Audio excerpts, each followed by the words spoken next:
Nos encontramos en Nueva York en el marco de la 74 Asamblea General de las Naciones Unidas, en donde ha habido un sinnúmero de noticias no necesariamente vinculadas al tema climático, que es el tema central. Por supuesto, el tema de una petición formal de investigación para un juicio político al presidente Donald Trump, pues ha acaparado titulares.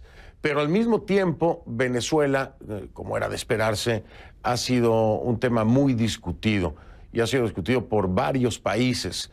Por supuesto que hay países que se han visto particularmente impactados por la crisis que se vive en Venezuela y por las acciones del régimen de Nicolás Maduro, entre los cuales Ecuador. Ecuador le ha tendido la mano a los venezolanos en muchos sentidos, pero también hay ciertas capacidades en los países y necesidades de los países. El día de hoy quiero dar la bienvenida, como siempre, agradecerle además el que me permita estar aquí con él en esta entrevista una vez más, un encuentro más con el presidente del Ecuador, Lenín Moreno. Presidente, mil gracias. No, gracias a usted, Fernando. No, gracias a usted, presidente. Un saludo cordial, afectuoso a todos los que miran y escuchan CNN, y de forma particular a los hermanos ecuatorianos que residen aquí en Estados Unidos. Así es, y muchos están al pendiente, como lo hemos estado nosotros. Presidente, usted fue hoy a una reunión importante donde estaba el presidente Donald Trump, el presidente Iván Duque, también, bueno, no sé si el presidente Vizcarra logró llegar o se tuvo que ir antes. No. Entiendo que el presidente Vizcarra tuvo una urgencia que atender en su país y se fue antes. Quedó su representante. Efectivamente, el representante del ¿Cómo no? Y escuché sus declaraciones, como han escuchado todos los ecuatorianos y los venezolanos y el mundo. Nicolás Maduro se tiene que ir. Así es. La pregunta, presidente, es ¿cómo hacer para que se vaya? Bueno, la presión internacional creo que es importantísima. En primer lugar, Fernando, yo el día de hoy por la mañana manifestaba a los asistentes a la reunión de que realmente conmueve el corazón ver la cantidad de venezolanos que deambulan. Yo hacía un símil inclusive con esos muertos vivientes que parecerían no saber a dónde van, sin esperanza, sin destino, sin creer en un futuro ya, ese futuro que les fue arrebatado por una dictadura nefasta, por una dictadura despótica que ha violado repetidamente los derechos humanos y los principales derechos a los que tenían estos queridos hermanos, como es la salud, la educación, el no poder adquirir alimento, aunque tuvieran el dinero que no lo tienen, no podrían adquirirlo. De todas formas, lo hemos manifestado allí, ha sido penoso, es penoso para todos los ecuatorianos, y entiendo que lo mismo ocurre con peruanos y colombianos, el ver a estos seres humanos en más de una ocasión con apenas una fundita de alguna cosa, con sus esposas, a veces con uno o dos niños tomados de la mano, ir por las carreteras, caminando, por las avenidas, caminando. Esa gente no son opositores políticos, esa gente únicamente es gente desesperada, que huye en una diáspora terrible hacia lo que presumen va a ser un país y una situación mejor. Mira que es una diáspora que no va hacia un país desarrollado. Es una diáspora que busca a los países hermanos, que por cierto, nos hemos comportado como tales. Hemos dado la acogida que deben tener ellos en cuanto a empleo, en cuanto a educación, en cuanto a salud. Tenemos ya más de 500.000 atenciones de salud prodigadas a nuestros hermanos. Casi 20.000 estudiantes ya jóvenes y niños venezolanos ya están inscritos en nuestras escuelas, en nuestros centros de educación. Pero claro, entenderá, Fernando, de que es una situación muy difícil. Es una situación muy difícil porque para un país de 17 millones de personas, que se vaya aproximando esa migración a casi 500.000 hermanos venezolanos, el tema es muy duro. Hemos presupuestado para este año $72 millones para atendernos, pero el próximo año será bastante más. Por eso tiene que irse el dictador, porque está ilegítimamente en el poder.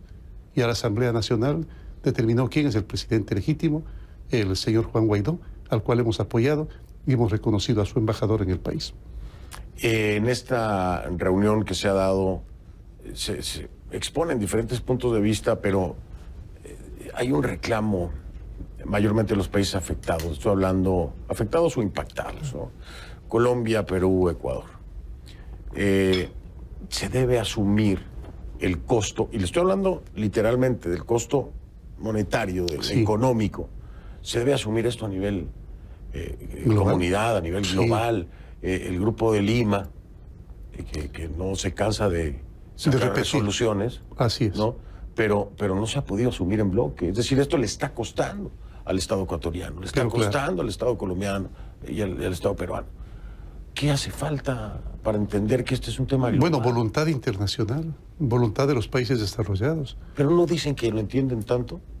Bueno, no sé si lo entiendan en su plenitud, porque realmente quien más lo entiende en una posición un tanto existencialista, pero es el que lo sufre, al que le afecta.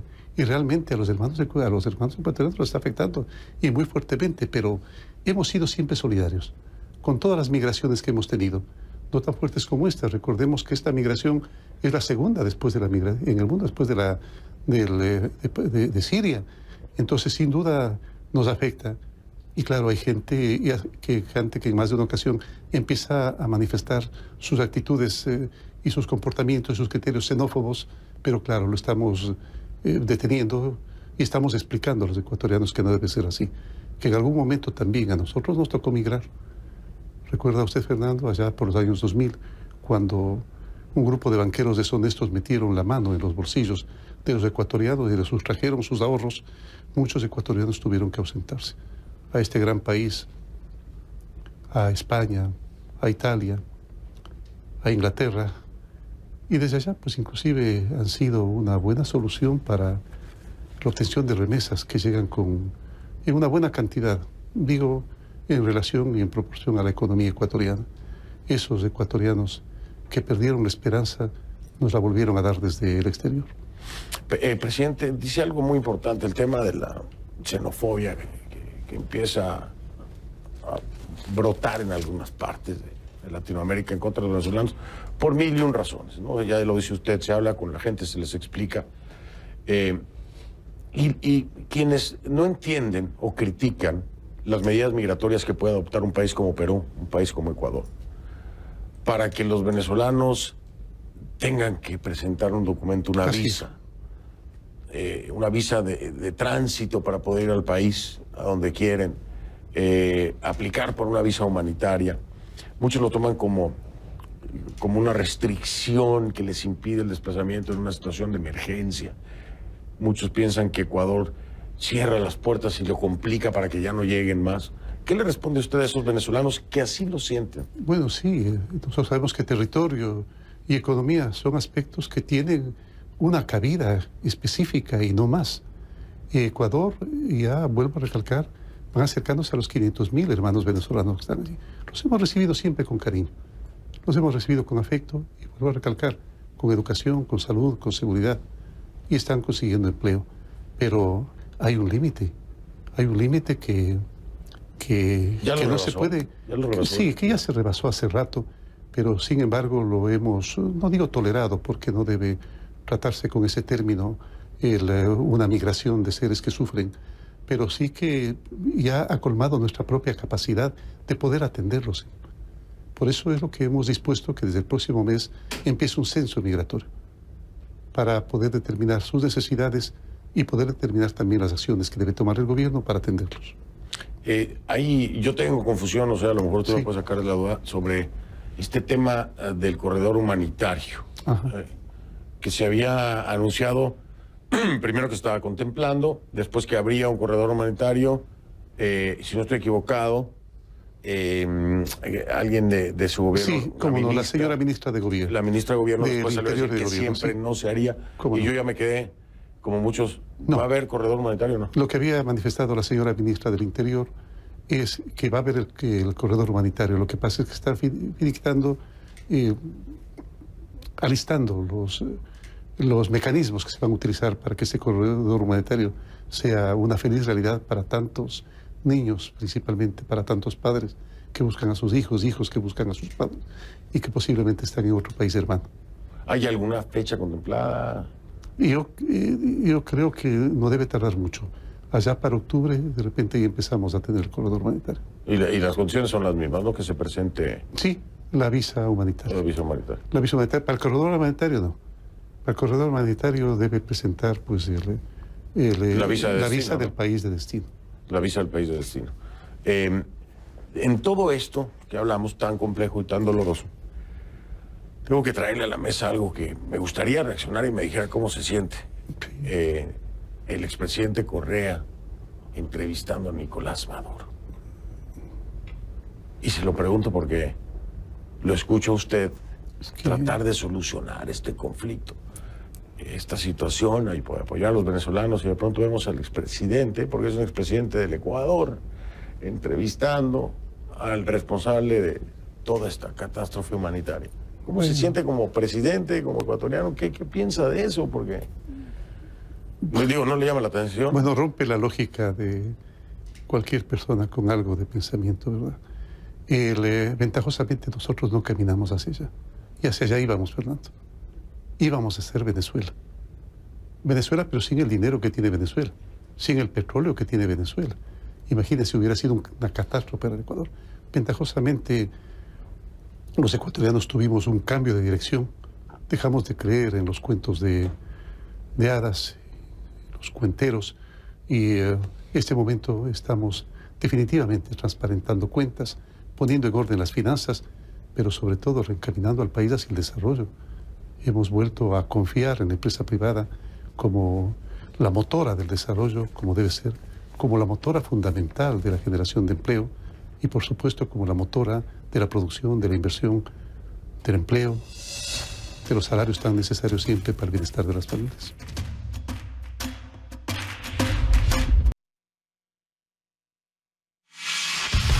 El Fondo Monetario Internacional, en la última revisión que hace, habla bien del Ecuador, pero todavía está pendiente para que se tenga acceso a, calculo que son 250 mil millones de dólares, lo que tendría acceso... No tanto, nosotros no sabemos contar hasta tanto, Fernando.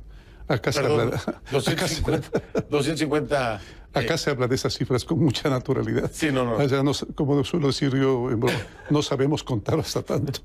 Bueno, aquí tiene unos ceros. Pero faltaba la revisión de las reformas. Sí, cómo no. Para que pudiera tener acceso Ecuador a ese dinero. ¿Qué ha pasado? Porque las reformas todavía no están, ¿no? Nosotros nos topamos con la grata novedad de que el Fondo Monetario Internacional había cambiado su óptica del desarrollo de los países y del aporte que ellos dan mediante su asesoramiento y mediante los créditos para el desarrollo de esos países, de que sus exigencias habían disminuido y que en este momento realmente en términos más coloquiales se han vuelto más asequibles, alguien decía inclusive, el humanismo también les llegó allá. Hemos conversado con ellos, pero no ha sido únicamente con ellos, ha sido con el Banco Europeo de Inversiones, ha sido con el Banco Interamericano de Desarrollo, con la Corporación Andina de Fomento, etcétera, etcétera, el Banco Mundial, los cuales hicieron una propuesta a los cuales nosotros planteamos. Planteamos en primer lugar que nos diesen un crédito que rebasara Nosotros aspirábamos a 5 o 6 mil millones de dólares, pero al final la confianza que el país genera hizo que la oferta fuera de poco más de 10 mil millones de dólares entre todas estas entidades multilaterales de crédito. Y eso nos da gusto porque nos blinda con respecto a un futuro que lastimosamente quedó bastante deteriorada, la posibilidad de tener un buen futuro por todo aquel endeudamiento, por toda aquella devastación económica que se produjo en el Ecuador. Pero no es, y se lo pregunto porque es cierto, el Fondo Monetario Internacional tiene una expectativa más positiva del Ecuador, lo dijo esta misma semana, ¿no? Están también los bonos soberanos, pero el acceso a este dinero no le genera más deuda a un Estado ya endeudado, porque usted heredó deuda. Sí, claro. Muy importante. Entonces ahora el poder tener acceso a esta liquidez le va a provocar al Estado mayor deuda que la va a heredar el que sigue. Fernando, ¿Cómo piensa subsanar este recuerda usted endeudamiento? en abril, cuando tuvo usted la gentileza de entrevistarme, yo le había manifestado que lastimosamente casi un tercio del presupuesto general del Estado estábamos destinándolo para servicio de deuda externa. Y una deuda externa cara, porque así suele ser la economía. Cuando uno está más necesitado, la deuda se vuelve más cara. Cuando uno está más complicado, su presente y su futuro, la deuda suele volverse más cara y a más corto plazo por la inquietud, por las incertidumbres que suelen tener los prestamistas. Pero a estas alturas realmente los tiempos han cambiado y hemos conseguido de las multilaterales de crédito a largo plazo y con tasas bastante más bajas, los cuales sin duda alguna nos ayuda a aliviar ese deseo que tenemos pues, de tener un desarrollo normal, como siempre debió haber sido. Importantísimo, si usted me permite traer a la mesa y vincularlo a algo, el tema anticorrupción, ¿no? Que precisamente ayuda a que no haya una deuda tan grande en el país y se canaliza el dinero como se tiene que canalizar y no queda en los bolsillos de unos cuantos.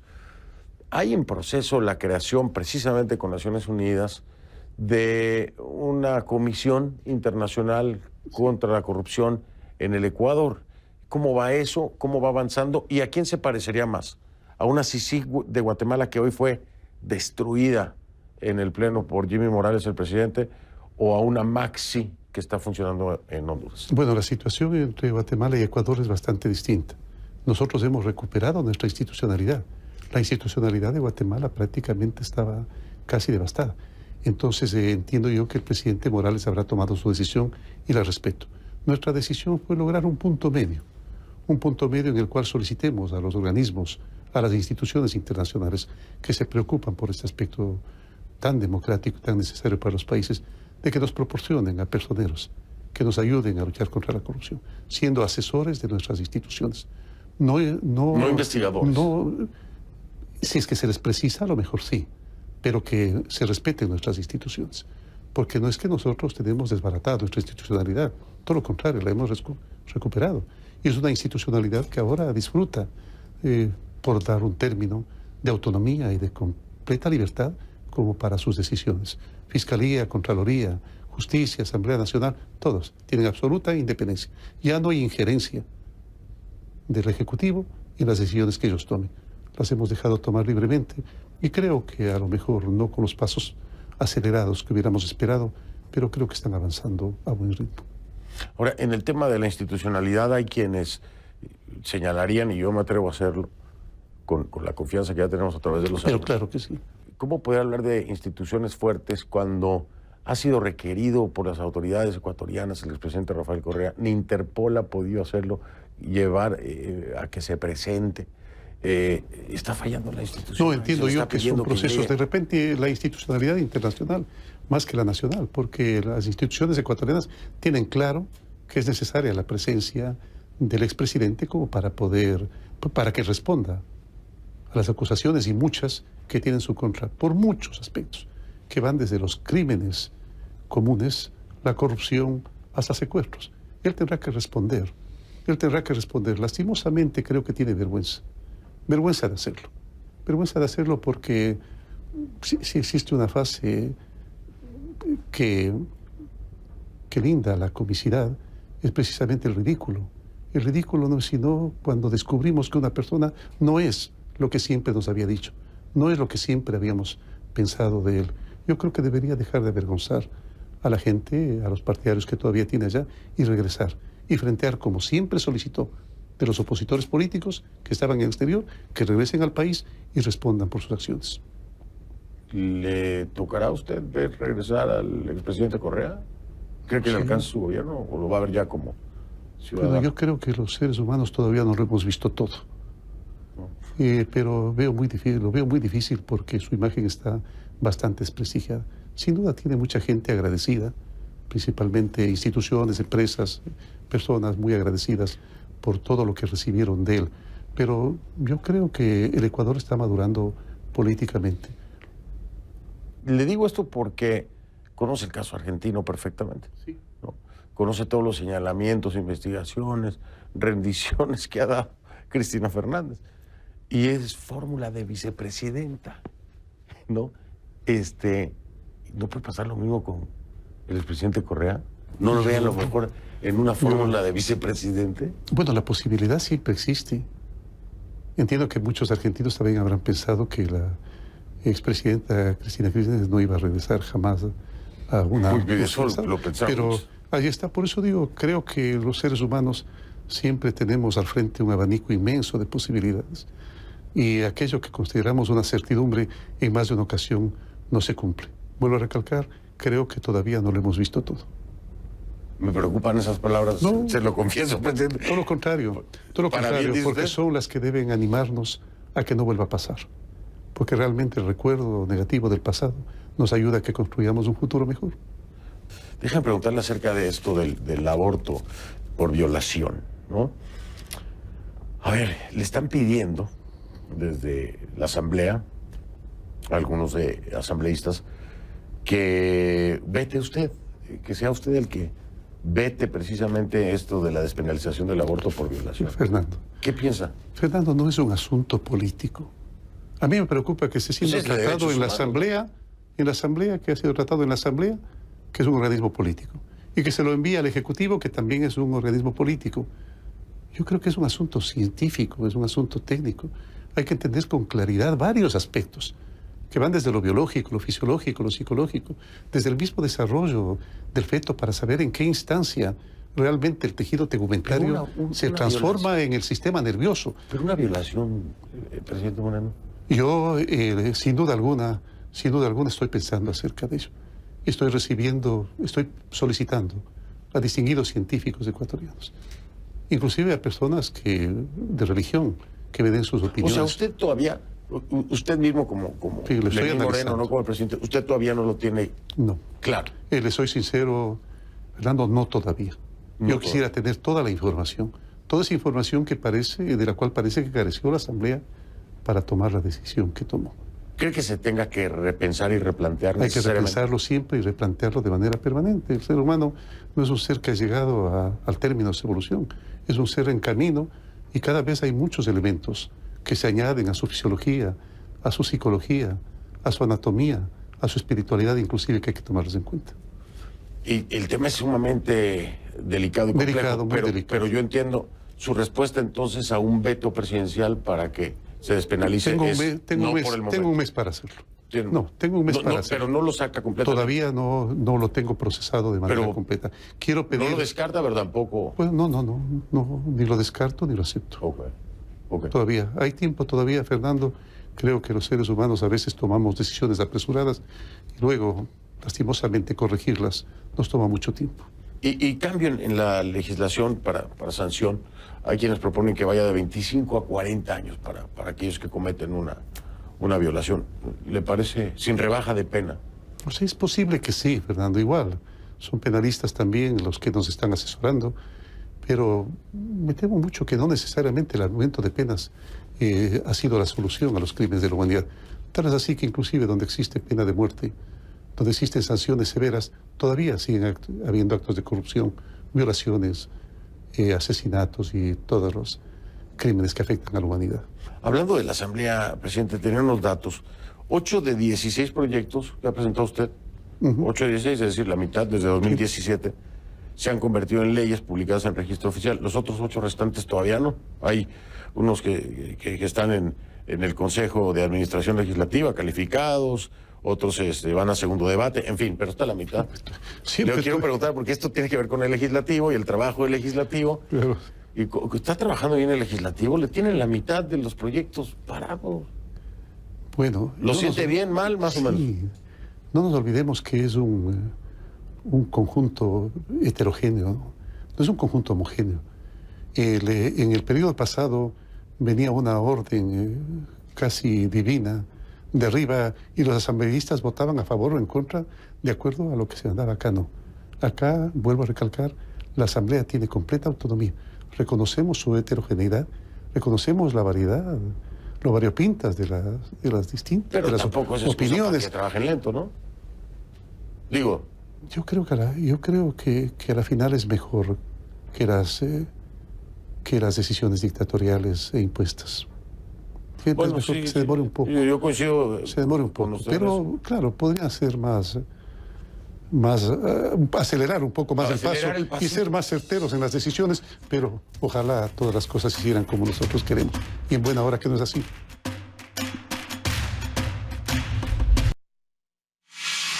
Los invito a que nos acompañen a través de redes sociales con la etiqueta ConcluLeninONU. ConcluLeninONU es la etiqueta que estamos utilizando, el hashtag. Sus comentarios a mi cuenta en Twitter, @soyfdelrincón, @soyfdelrincón, ConcluLeninONU. ¿Sabe qué? Me llama la atención porque cuando llega esta reunión con el presidente Trump y los presidentes acompañantes, está el presidente Trump pasando por acá, usted sabe el tema, ¿no? De la petición de una investigación formal para un impeachment, para un juicio político. ¿Y cómo lo ve usted y cómo lo siente como presidente ecuatoriano? Digo, lo tenía ahí al lado, en la mesa, ¿no? Pero además, en el impacto que puede tener para el Ecuador. El presidente Trump siempre irradia, infunde, entiendo que por su formación empresarial y él mismo se infunde de mucha confianza en sí mismo. Eso es bueno. Eso es bueno para él y para sus objetivos y propósitos. Cuando el presidente Trump ganó las elecciones, me averiguaron acerca de qué opinaba. Yo dije, no necesariamente concuerdo con todas las opiniones del presidente, pero respeto la decisión del pueblo estadounidense, un pueblo hermano, nuestro principal socio comercial. Hemos refrescado nuestras relaciones con ellos, hemos reabierto nuestra mesa de diálogo y creo que vamos por buen camino con este país. El pueblo estadounidense decidirá su futuro. Hablando del pueblo estadounidense, en el ámbito diplomático, y entonces tengo que ir al caso de Olavini, y de Assange, y de un compromiso que se hace con el gobierno del Reino Unido para que no sea extraditado a un tercer país. Así fue. Y ese tercer país era Estados Unidos. Estados Unidos. Así es. ¿Se va a cumplir la promesa? ¿Lo están monitoreando ustedes? Pues, ¿Qué pasa si el Reino Unido sí lo extradita? A nosotros nos corresponde monitorearlo, pero por supuesto ya no es decisión nuestra. El Reino Unido acordó con nosotros en que no se iba a extraditar al señor Assange a un país en el cual corriera peligro su vida. Nosotros esperamos que cumpla ese compromiso. Hasta ahí va nuestra responsabilidad. El señor Assange lastimosamente había violado todos los principios de su asilo, absolutamente todos los principios. Había tratado de humillar al Ecuador, inclusive, qué pena decirlo, en los medios de comunicación, inclusive había untado con sus heces las paredes del territorio ecuatoriano, que es la embajada. Manifestaba que se le había cortado toda comunicación. Bueno, y se le encontró 36 teléfonos celulares. Si con 36 teléfonos celulares, Fernando, usted no tiene comunicación, pues de qué otra forma podemos garantizar la comunicación de una persona. Y el señor Olavini, pues, casi con toda certeza, actuaba de acuerdo a las ideas, de acuerdo a los conceptos y de acuerdo al sesgo político con el que actuaban las declaraciones del señor Assange. En este momento se está investigando la información que tenemos a la mano y cada vez han surgido más y más pruebas de que el señor Olavini ha intervenido no solamente en la política del Ecuador, sino en la política del mundo entero. Y vuelvo a recalcar... ¿Estados Unidos? ¿La política de Estados Unidos? Posiblemente sí. Posiblemente sí. Déjame hacer pausa ahí porque ese es un tema que pegó terriblemente, ¿no? En la política estadounidense, el tema de los emails, de Hillary Clinton y todo esto. Vemos, bueno, ahora lo que está pasando con esta solicitud de investigación formal de impeachment tiene que ver con un contrincante que es Joe Biden, claro, ¿no? Es un tema de política, de competencia hacia elección, los dos casos.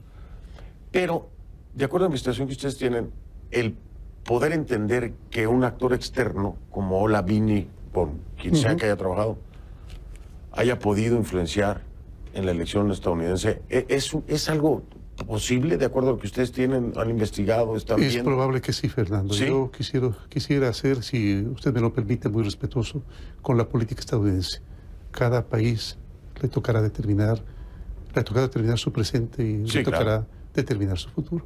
Prefiero no opinar un poco al respecto. Pero lo dejamos como desde la perspectiva de Olavini, como una posibilidad de influencia en la política. Eso sí nos preocupa, que una persona que ha estado residiendo en el Ecuador esté interviniendo en la política de un país hermano.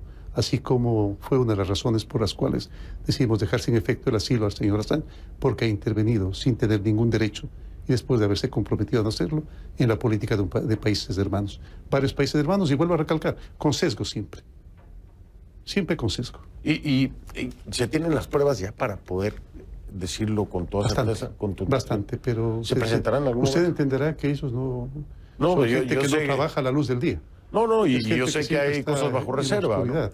Y claro que sí. Y ¿Pero los también, vamos a ver un día? claro que sí, claro que sí. Con Los toda vamos a ver muy contundencia. pronto, con toda contundencia. ¿Han participado o colaborado ya con el gobierno estadounidense en estas investigaciones? Sí, ¿Les claro han que pedido sí. información? Claro que sí. Y la Nosotros tienen. hemos pedido el asesoramiento de un país que tiene, sin duda alguna, el mayor avance tecnológico y científico como es este gran país hermano, y nos lo han proporcionado inmediatamente. Oiga, me quiero regresar, porque me quedé pensando, usted sabe cómo es la diplomacia y la política, ¿no? Y que a veces una cosa no necesariamente quiere decir la otra. Así es. Hable como Cantinflas, pero me va a entender ahora que No, le digo. sí, sí. Mire, Igual, si usted habla como Cantinflas, yo respondo como Cantinflas No. y nos nivelamos. Por eso déjeme le doy el contexto usted para es muy que, claro, usted es muy claro. para que no piense. Porque cuando le han dicho desde el Reino Unido al gobierno ecuatoriano que no lo van a extraditar a un país donde corre en riesgo su vida, Ajá. una extradición a Estados Unidos, yo le aseguro que el gobierno estadounidense puede decirlo, voy a garantizar la vida del señor Assange. Ah, puede decirlo. Y Claro, puede hacerlo. decirlo, claro que sí. Y ahí, en ese escenario, Ujú. Reino Unido dice, sí lo vamos a mandar a Estados Unidos. Estados Unidos garantiza la vida de Assange. ¿El gobierno ecuatoriano estaría de acuerdo? Bueno, nosotros no hemos manifestado que no envíe al señor Assange a los Estados Unidos. Hemos manifestado que no envíe a un país en el cual corra peligro su vida. Y si se cumple ese precepto, pues entiendo que sabrá tomar su decisión el gobierno del Reino Unido. Ya, entonces estaba yo en lo correcto, ¿no? Es decir, no necesariamente una cosa quiere decir la otra. Déjeme ahora preguntarle, ¿le ha costado mucho dinero el tema de Assange al Estado ecuatoriano, ¿no? Le ha costado mucho dinero. Y ha habido responsables precisamente de aprobar esos gastos. ¿Hay alguna investigación en contra de funcionarios, exfuncionarios, y serán penalizados conforme a derecho o no? Fernando, para que se entere usted y el mundo, son tantos los actos de corrupción, son tantos los actos indebidos, ilegales que se han cometido en el Ecuador, que el otro día yo manifestaba que a lo mejor 30, 40 años de investigación y Contraloría no alcanzarían para poder investigarlos todos. Al menos si es que, claro, como suelen suceder en más de una institución, se hace con pasos poco acelerados. Pero espero que la investigación pronto, las investigaciones en general pronto terminen y podamos saber completamente la verdad.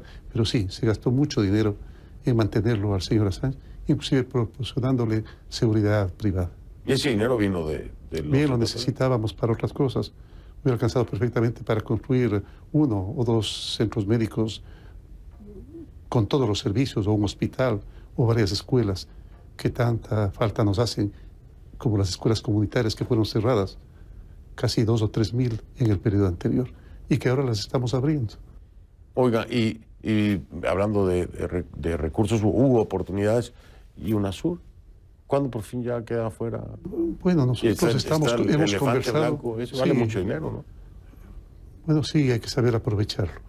Hemos pensado en la posibilidad de que allí funcione una universidad indígena que desde hace largo rato esta querida comunidad del Ecuador nos la viene reclamando.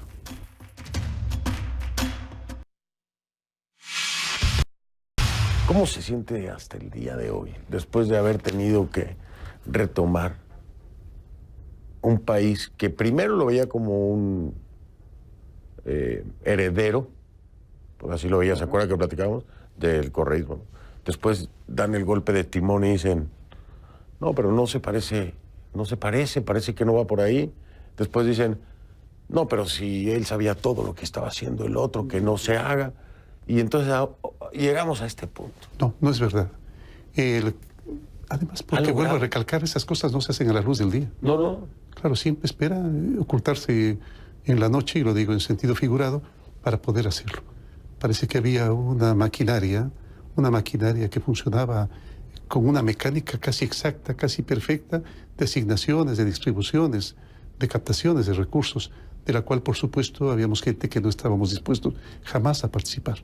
No lo supimos jamás. Es más, yo estaba dedicado a lo mío, Fernando, yo estaba dedicado a lo mío. A mí se me encargó una o dos tareas y las estaba cumpliendo a plenitud. Es por eso que este momento nuestro programa Manuel Espejo, que lo hemos vuelto a rehabilitar, después de que lo cerraron, lo hemos vuelto a rehabilitar. En este momento ya estamos casi por culminar un nuevo estudio biopsicosocial clínico genético de las personas con discapacidad en el Ecuador y, por cierto, acudiendo prestos a darle solución a este problema. Oiga, ¿qué pasa en el Ecuador? Que tienen una Assange, hablaban de un troll center, ¿no? Un centro de operaciones solamente en redes sociales para generar matrices de opinión en el correísmo. Dijeron, vemos a Ola Vini. Oiga, dijeron que iban a gobernar durante 300 años. Seguramente por ello pensaron que todo les estaba permitido, que nada les estaba vedado ni vetado. Y en esas circunstancias, cuando uno piensa perpetuarse indefinidamente en el poder y está trabajando para ello, puedo recalcar, nada les está impedido, nada está impedido. ¿Esta filtración de datos? ¿Última? ¿Esta filtración Sí. la última? Bueno, realmente no es una filtración de datos última. Es unas personas inescrupulosas que extrajeron esa información, Sí. precisamente aprovechando que tenían el acceso a todo ello y habían empezado a utilizarla principalmente con fines comerciales. Entendemos que por fines políticos también, porque usted sabe perfectamente, Fernando, que el momento en que uno sectoriza, el momento en que uno individualiza cierto tipo de datos, puede obtener buenos réditos políticos. Bueno, la verdad es que en eso sí, como suele suceder con todas las mafias, lo pensaron en todo. Oiga, pero ¿hay exfuncionarios ahí del correísmo involucrados o no?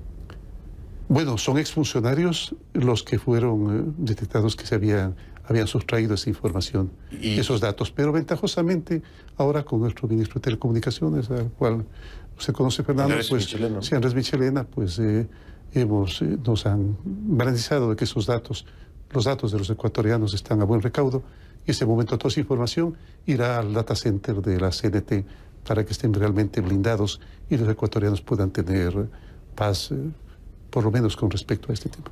¿Parte de esa información no pudo haber sido extraída de su gobierno, de instituciones de su gobierno? Claro que sí. Y ahí no claro puede que sí, haber porque la mecánica continuaba. ¿Colaboradores? Bueno, si los detectamos serán sancionados. Pero sí existe la posibilidad, Sí, ¿no? sí, claro que sí. Claro no, que sí, no la posibilidad siempre Estado. existe. Al igual que la corrupción, nosotros no creemos que la corrupción se haya terminado cuando finalizó el periodo anterior. O sea, la corrupción es algo de ayer, de ahora y a lo mejor del futuro también. Muy tristemente. La tarea que tenemos nosotros es detectarla en primer lugar y sobre todo dar un buen ejemplo. Porque así como se comporta el gobierno, así como se comporta su presidente, siempre tenemos la expectativa de que se comporte la ciudadanía. ¿No falló el Estado ahí en proteger los datos de tantos ecuatorianos? Seguramente sí, a lo mejor sí podían hacerlo, a lo mejor no quisieron hacerlo, estoy especulando nada más, se está en investigación.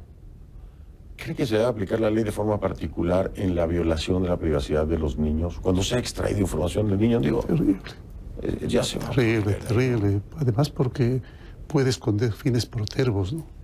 Protervos, terribles fines. ¿Usted quisiera que fuera tratado particularmente en el ámbito legal este tema de extracción de datos de niños? Qué bueno que usted me lo sugiere, Fernando, es posible que sí. No lo había pensado, pero creo que sí. Muchas gracias por la idea. Porque si lo ponemos en el contexto, y gracias a usted por ser tan receptivo, presidente, en el contexto de los derechos de los niños, pero pues, imagínese ya usted, se violan leyes internacionales. Pero imagínese usted, hay personas que son extremadamente sensibles. Los niños, las mujeres maltratadas, las niñas violadas, nuestros viejecitos, las personas con discapacidad, las personas que están en pobreza, en extrema pobreza, todos son extremadamente sensibles y deben ser motivo de la principal preocupación de un gobierno, no solamente de un gobierno, de un Estado, de manera permanente. Presidente Moreno, siempre es un gusto hablar. No, para mí, Fernando, muchas gracias. Ya no tiene micrófonos en la oficina, ¿verdad? ¿Perdón? Ya no tiene micrófonos en la oficina y ya le revisaron bien todo, ¿no? Buena pregunta, lo voy a revisar nuevamente. Me pone la duda usted. No, bueno, digo, porque veo tantos hackers y tantas cosas. No, sí. Pero no importa, porque un gobierno no debe tener miedo de que la gente sepa lo que uno piensa, lo que uno dice. Sí, porque pero nosotros no aquello... Sí, no nos gusta. A nadie le gusta que le invadan su privacidad.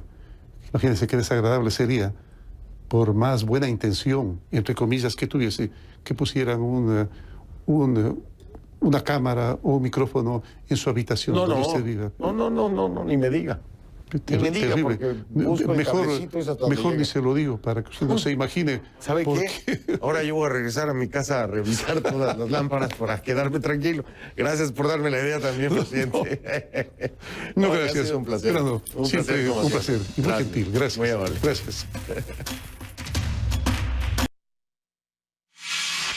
Recuerden que ustedes pueden ver la entrevista completa con el presidente del Ecuador, Lenín Moreno, en cnnespanol.com. Ahí la van a encontrar en su totalidad, por supuesto, en la plataforma digital y también en nuestra plataforma en facebook.com/conclusionescnn. Así que si no la vieron completa, les recomiendo que de una vez visite ahí y la revise. Soy Fernando del Rincón y como siempre le digo, ahora desde Nueva York, si no lo vio en Conclusiones, no lo vio. Y si me permite, lo veo mañana. Pásela bien.